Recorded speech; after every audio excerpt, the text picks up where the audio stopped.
Friends are like old memories. They always remind you of your past, and we are reminding ourselves of the past episodes from this week of Good Company for the Best of Good Company with me, Hollie Taylor.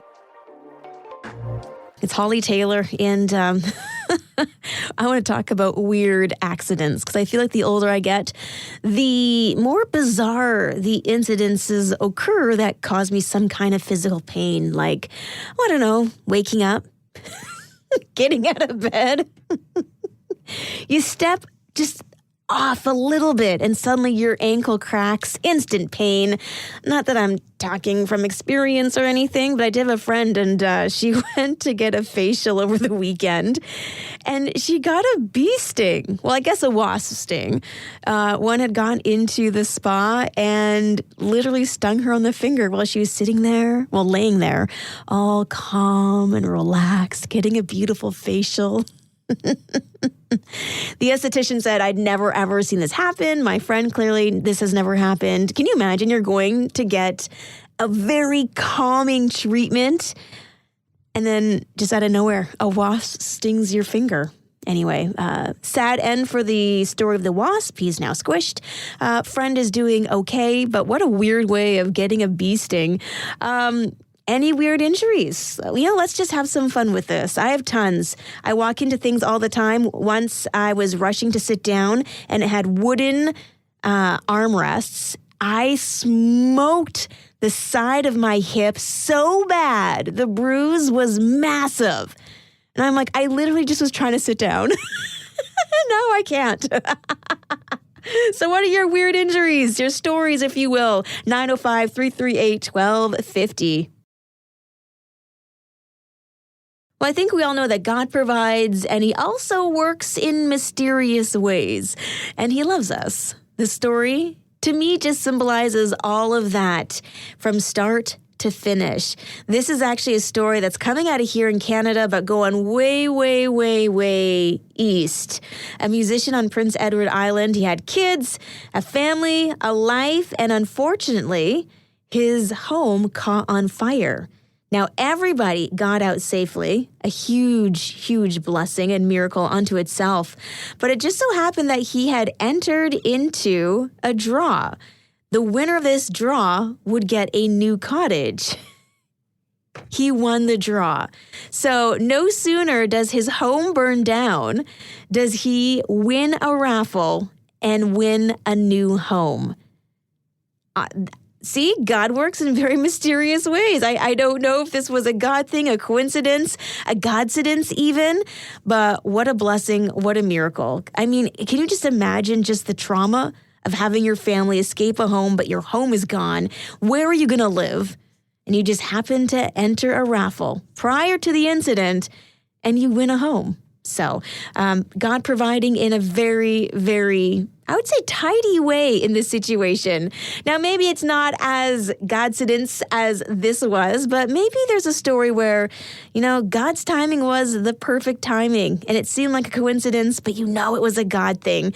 What's your story? 905-338-1250. You can text in and let me know what happened where God showed up and the most unexpected time. Hollie Taylor. And sometimes we don't really know what to talk about when little people come by. And by little, I just mean younger generations. Sometimes the gap seems too big. So I have 5 things that you need to know about Gen Z. And I'm singling out Gen Z because we've been talking about them for a bit. They're that generation that was born roughly 1997 to 2012. So the Alpha Gen, still a little young. They're the preteens and elementary students. But this next generation, they've had phones a lot, a different kind of upbringing maybe than we've had. So what can you talk about? What do you need to know to connect with them? Well, Gen Z feels held back from being themselves fully. So that's an interesting thing to think about when you're having conversations. Authenticity will be very, very well received.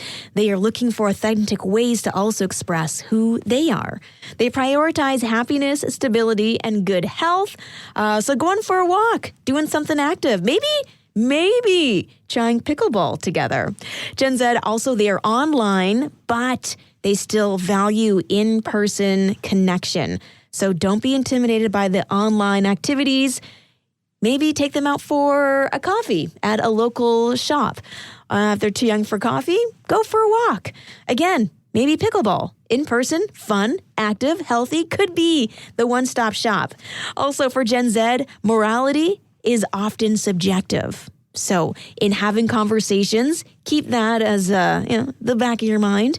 And a lot of them have said that they've prayed in this past week. So prayer might be a great place to start when you want to talk about your beliefs. So 5 things as we get to know Gen Z a little bit better and to help bridge that gap because they need us as much as we need them. I'm Hollie Taylor, and today is National School Picture Day. Do you remember school pictures? They were the worst. Maybe because I grew up in the 80s and 90s. The hair, the clothes. I look back at particularly, I think it was grade 7. Why did my mom let me leave the house on picture day with that shirt? It was a button-up, had a hodgepodge of different kinds of patterns. Oh, just such a loud shirt. And then, of course, the laser backdrop. Ugh. Memories, I guess. And I just feel like everybody ended up needing retakes at least once in their life. My kids usually do. And it's okay. It's fun. It is. But yeah, picture day. I love the stories, though, where people have been very intentional about their pictures. There's a story of a teacher who from day one of his over 20-year teaching career always wore the exact same thing on picture day. And so it was kind of cool seeing him have all the pictures. He's wearing the exact same thing, but he changes. Of course, from having beautiful brown hair to some slight, salt and peppery kind of hair, but just shows the fun that you can have with picture day. It's Hollie Taylor. And a couple years ago, this name would have been quite familiar on our station, Anita Wing-Lee. She did our news. She was a part of Faith Strong Today. And now her and her new husband, yes, big congratulations, are in order, have gone viral. And it has been a beautiful love story. Anita Wing-Lee marrying Tim Mutu. And it's been an amazing opportunity for her and Tim to share about God as she friend-zoned her husband. And now that they're married, she says this was the best decision that she ever made. So she was in the Daily Star in the UK. She's been in a lot of different publications just talking about her relationship. People thinking the photos are AI generated. Absolutely not. People saying, oh, must have been the money. Absolutely not. Tim, huge heart and actually a co-founder of a charity right here in Canada that makes clean drinking water accessible to all. So an incredible love story. And just so happy for them with this new chapter, being able to reach the world literally with their beautiful love story and spreading the word for God. So congratulations, Anita, on your recent marriage to Tim. Well, that's a wrap. Those are our favorite memories from this past week. Join me for more Good Company live every weekday from 4:30 till 6 p.m. here on Joy Radio. Oh, and don't forget, you can also catch up by subscribing to our Joy Radio podcast. If you'd like to join in on the conversation, text 905-338-1250. Thanks for listening. We'll see you on Monday.